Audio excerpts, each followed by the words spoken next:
As Southwest Florida recovers from Hurricane Ian, developers are looking at the future of downtown Fort Myers. Fox 4's Brianna Brownlee met with a developer to see how they're making sure some new high-rises in the area will be able to withstand a big storm.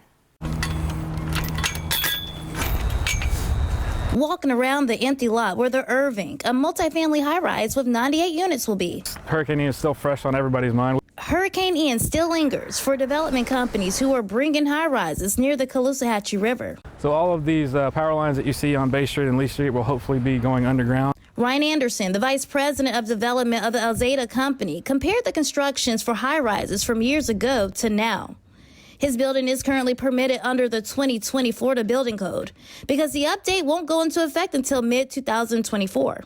A lot of the older construction that was before the Florida Building Code went into place, they saw catastrophic damage, whereas the newer stuff that's coming online, they didn't have really any structural damage. When speaking with the developers who are over the high-rise projects that are coming to downtown Fort Myers, they all were explaining to me how, since they are so new, they have that opportunity to build up and put provisions in place to combat flooding issues that may be caused for a storm. Now, for residents who live in high-rises such as this one right here that has a lower-level residential, they say it is pretty concerning that they're not elevated. People that lived on the first floor of my building had water coming in. While downtown, I met Gary Schulp and a few of his neighbors. Off camera, one of his neighbors was telling me how their high-rise was built in the 60s, and many residents' units on the first floor was left with studs. They built my building like many, many years ago, so they didn't have that rule back then.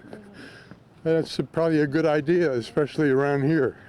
When we talk about the construction here, how will it improve compared to some of the high-rises you may see right now who had to go through Hurricane Ian? We have a passive wet flood proofing system where there's basically flood vents on the ground floor and on the garage. The provisions are made for it basically just to pass through the building without causing any damage. And as for the lobby, so up to about 5 feet from where we're standing now, there would be dry flood proofing or mechanically fastened flood proofing panels on the outside of the building that would just basically repel that water away. In downtown Fort Myers, Brianna Brownlee, Fox 4.